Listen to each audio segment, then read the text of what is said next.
ये आज की बात नहीं शाहरुख, आपने जिक्र किया 22 साल पहले जब आपकी अदालत में आए थे, तो मुझे ध्यान है उस समय ऑडियंस में किसी ने कहा था कि अमिताभ बच्चन नंबर 1 है। तो आपने कहा था कि वो ग्रेटेस्ट हो सकते हैं, लेकिन मैं ग्रेटेस्ट से थोड़ा बेहतर हूं। वो रिकॉर्डिंग अभी है आपके पास? बिल्कुल नहीं तो मैं डिनाई कर देता।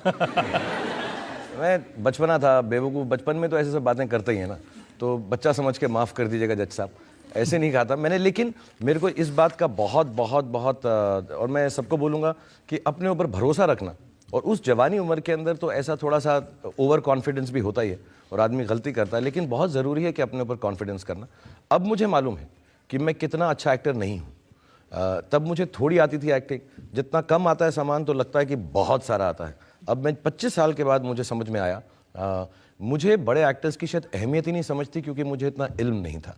तो मैंने अगर वो कहा भी तो शायद मैंने लैक ऑफ एजुकेशन की वजह से कहा। आपने ये भी कहा कि जब मैं किसी डायरेक्टर के साथ काम करता हूं तो मैं अपनी शर्तों पर काम करता हूं, मैं उनसे कह देता हूं ये खटिया सरकाए लो, मुझसे नहीं होगा। वो तो ठीक है ना, मतलब मेरा मतलब ये है कि खटिया सरकाने की क्या जरूरत है, साथ में ही लेट जाते हैं खटिया पे। नहीं, मुझसे बहुत सारे काम है, मैं बहुत प्यार से काम करता हूँ। अभी भी मेरी कंडीशंस हैं, मैं जो भी डायरेक्टर्स हैं उनको ये बोलता हूँ, यार मुझे प्यार से पेश आना, मुझे डांटना नहीं, वक्त पर मत बुलाना और एकदम बच्चे की तरह ट्रीट करना। तो वो एरोगेंस नहीं है, वो मेरा लड़कपन है। और 50 साल की उम्र में भी मैं बड़ा लड़कू हूँ, मतलब लड़कपन वाला हूँ। अभी भी आप मानते हैं कि अगर सबसे बड़ा है तो वो शाहरुख खान है? अब तो दुनिया मानती है। मैं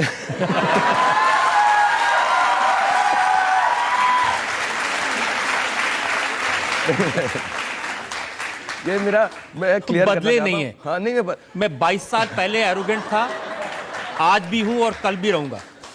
तो ये ऐसा नहीं है, ये मेरा ये मेरा सेंस ऑफ ह्यूमर है, मैं सचमुच नहीं कह रहा हूँ।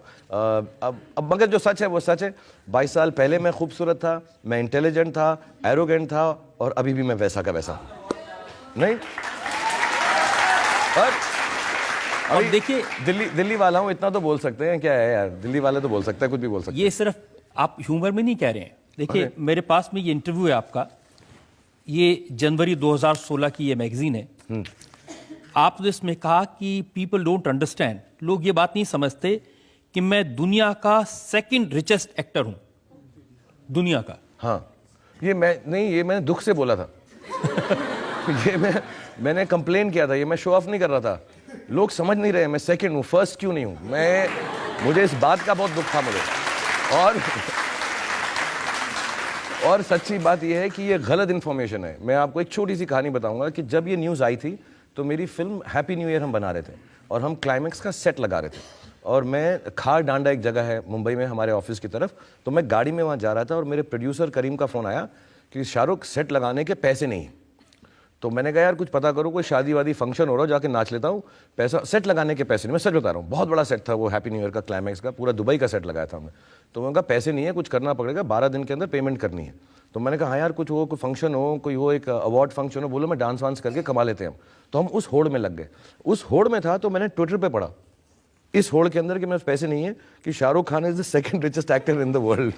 तो मैं लानत है यार इसके ऊपर, यहाँ पे सेट लगाने को पैसे नहीं और इंटरव्यू में ये आ रहा है। तो मेरे को बहुत अजीब और आयरॉनिक लगा था। अच्छा, ये आपने सीरियसली निकाली। इसमें ये भी आपने कहा कि वो लोग ये नहीं समझते कि मैं सेकंड ऐसा आदमी हूं वर्ल्ड में जो अपनी एक्टिंग से कोई पैसा नहीं कमाता। मैं एक्चुअली नहीं कमाता हूं। मैं फिल्मों के लिए बिल्कुल पैसे नहीं लेता हूं, और आजकल तो जैसे लोग समझते हैं मेरी एक्टिंग, वैसे कोई पैसे नहीं देता मुझे एक्टिंग के।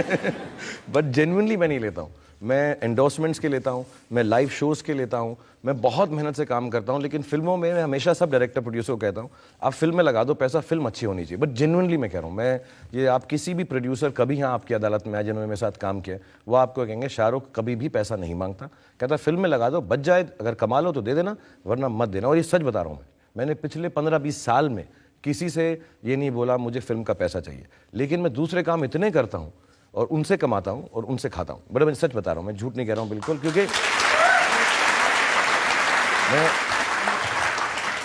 मैंने अच्छी फिल्में की हैं, बुरी फिल्में की हैं, लेकिन मुझको जेन्युइनली ऐसा लगता है मेरे लिए फिल्म बनाना एक पूजा है, मेरे लिए पार्टी है वो।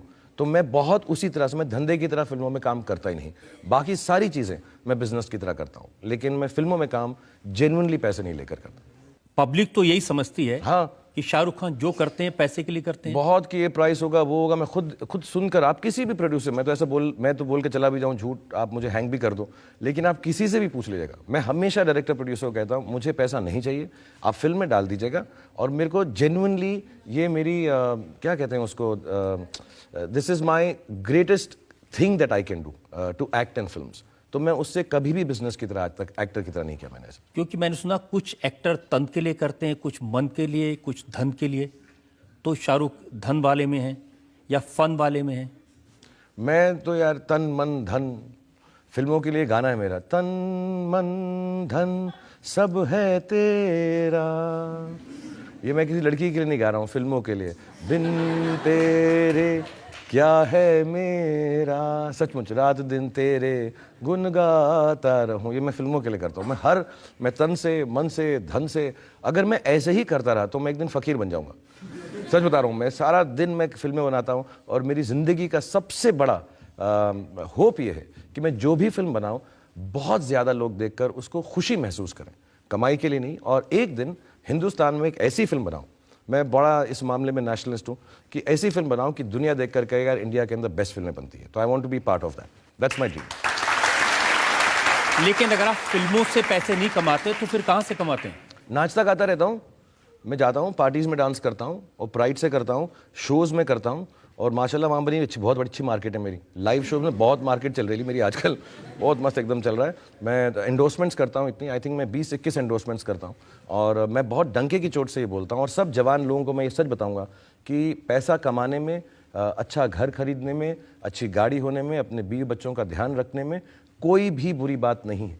लोग आपको बोलें कि मटेरियल चीज़ मत करो, आप जो हैं मतलब हिमालय चले जाओ और पैसे में कुछ नहीं है, बट है, आप अच्छे पहले बच्चों को पढ़ाई दें, उनको अच्छा घर दें, और उसके बाद जो भी करना है, जो दिल जो लगता है, ऐसा मुझे फिल्मों में लगता है, उसको दिल खोल कर बनाएं। तो मैं जेन्युइनली, भगवान ने मुझे बहुत दिया है, मैं अच्छा कमाता हूँ और इन चीज़ों से कमाता हूँ और एकदम खुल के और खुशी से कमाता हूँ।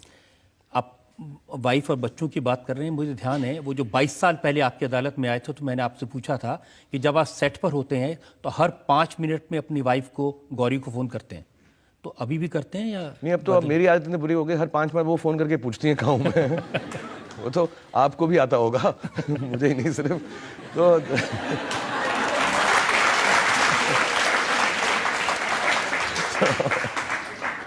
जनता में से जो लोग सवाल पूछना चाहते हैं। हाँ, मैं पूछना चाह रही हूँ कि आपका इस मूवी में सबसे मेमोरेबल मोमेंट क्या है? फैन फिल्म में आई थिंक सबसे एज एक एक्टर के तौर पे इसमें एक डबल रोल का सीन है, जब फिल्म स्टार अपने फैन से मिलता है, तकरीबन इंटरवल के करीब है। वो बहुत मुश्किल था, 8 दिन या 9 दिन 20-20 घंटे काम करके, और 2.5 मिनट का सीन है। तो वो मुझे बहुत अच्छा लगता है क्योंकि उसमें हर चीज़, एक्टिंग भी मैंने ठीक ठाक कर ली है, उसकी शूटिंग भी बहुत अच्छी है। लेकिन सबसे बड़ी बात इस फिल्म की ये है, कई लोग, इतने सालों से मैं काम कर रहा हूँ, बोलते भी हैं, मुझे भी समझ आती है। सबसे बड़ी बात इस फिल्म की ये है कि इस फिल्म ने मुझे शाहरुख खान ना होना सिखाया, कि मैं उसकी तरह हर एक्टिंग ना करूं, अलग किस्म से करूं। तो सबसे बड़ी बात मेरे लिए फिल्म में ये है। Thank you. ये भी सही है कि ये रोल ऐसा है जो आपको अवार्ड दिलवा सकता है? इस बार अवार्ड नहीं दिया तो छीन लूंगा। मतलब मैं बहुत लड़ाई कर लूंगा मैं। मतलब या तो छीन लूंगा या रोना शुरू कर दूंगा कि मैं रो रहा हूं। और जिसको भी देंगे ना, जहां पर भी देंगे, मैं बाहर खड़ा रहूंगा और लेके ऐसा करके भाग जाऊंगा वहां से।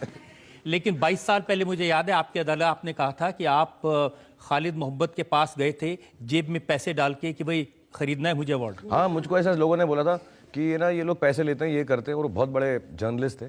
मैंने काफ़ी बेवकूफ़ियाँ की उन महीनों में, 6-7 महीने में। तो मैं वहाँ पहुँच गया, मैं कहा यार ये अवार्ड मेरा होना चाहिए। आई थिंक बाजीगर फिल्म थी, काफ़ी अच्छी एक्टिंग की थी मैंने, हार कर जीतने वाले को बाजीगर कर। और मैं बेवकूफ़ की तरह वहाँ पहुँच गया। मैं कहा, मैंने सुना यार तुम लोग जो है पैसे ऐसे लेके अवार्ड देते हो, तो मेरे पास ही 250-300 रुपया ही है, तुम यही ले लो, बाकी हम किस्तों में करते रहेंगे। तो मुझे याद है वो ऐसे बेचारा शर्मा गए थे, बड़े शरीफ से आदमी थे वो, कि Shahrukh no that's not true, ऐसा नहीं होता, ये नहीं। और मेरा पब्लिकली बोल रहा था मैं। और फिर मैंने स्टेज पर भी जाकर बोला और मैंने माफ़ी भी मांगी थी कि मैंने ऐसी हमाकत की थी, गलती की थी, और ऐसा नहीं है, क्योंकि अब मुझे मिल गया तो मुझे लगा ऐसे लोग ना समझे मैंने पैसा दिया हुआ है, तो मैं क्लियर कर दूँ मैं। Sir my question is, sir आपने कहा था कि जो आपकी सक्सेस है उसमें आपकी मदर का काफ़ी क्रेडिट आप उनको देते, क्योंकि आपकी मम्मी, आपने कहा था कि आपकी मम्मी ने भगवान का कान पकड़ रखा है और बोल रखा है कि आपको सक्सेसफुल बनाना है। सर आफ्टर 25 ईयर्स सर आप सर बहुत सक्सेसफुल हैं, you are the richest actor in the world, you have everything sir, but second sir मेरे लिए फर्स्ट हो अच्छा, सर, आप ठीक, फर्स्ट हो सर। तो आप जब अभी भी प्रोजेक्ट्स या लेते हैं, कुछ काम करते हैं, आपको अभी भी लगता है no I still have to achieve something, something is left? Absolutely. मैं एक बात बताना चाहूँगा, हम खुदा ना करे, खुदा ना खास्ता किसी के साथ ऐसे बीते कि अपने जो हम जिनसे प्यार करते हैं, हमारे जो रिश्तेदार हैं, वो चल बसें, लेकिन ये एक ज़िंदगी की सच्चाई है कि ऐसा होता ही है और ऐसा सबके साथ होगा। मेरे साथ एक जल्दी उम्र में हो गया था, तो मेरा बिलीफ ये है कि यार चलो अगर मुझसे माँ बाप छिन गए और उनके प्राण पखेरु हो गए और उनको जाना ही था, तो कहीं ना कहीं पर एक अच्छा बात ये होगी कि वो जो है भगवान खुदा के पास बैठे हुए हैं कि अब हम आए हुए हैं यहाँ पे, तो ज़रा सेटिंग ठीक रहनी चाहिए, इसका गलत नहीं होना चाहिए। तो मुझे ये सचमुच बिलीफ है। मैं आज भी हफ्ते में 1 बार या 2 बार अपने बच्चों के साथ मैं उस अपनी छत पर जाता हूँ, और मुझे बिलीफ है कि 2 सितारे मेरे माँ बाप हैं। मैं जाके उनके सामने उनको रिस्पेक्ट देता हूँ, थैंक यू बोलता हूँ, और अपने बच्चों को भी मैंने बताया भाई ये जो हैं ये तुम्हारे दादा दादी हैं, तो इनको हेलो क्या करो। वो थोड़ा समझते हैं मैं बेवकूफ़ इस मामले में, लेकिन वो बेचारे प्रे करके आते हैं। और आज भी जब मैं काम करता हूँ तो मुझे सिर्फ यही है कि जितने लोग मेरी फिल्म देखें उनको खुशी हो, क्योंकि सचमुच जो मुझे मिला है, मुझे ऐसा नहीं लगता कि मैं उसका हकदार हूँ, और उस हक को पाने की कोशिश में मैं ज़िंदगी भर काम करता रहूँगा कि एक दिन मुझे लगे मैंने इतना अच्छा काम किया कि आप लोगों ने जो इतना प्यार दिया है उसका हक जो है वो सही में मायने में मेरा बनता है। That's the only reason I work now.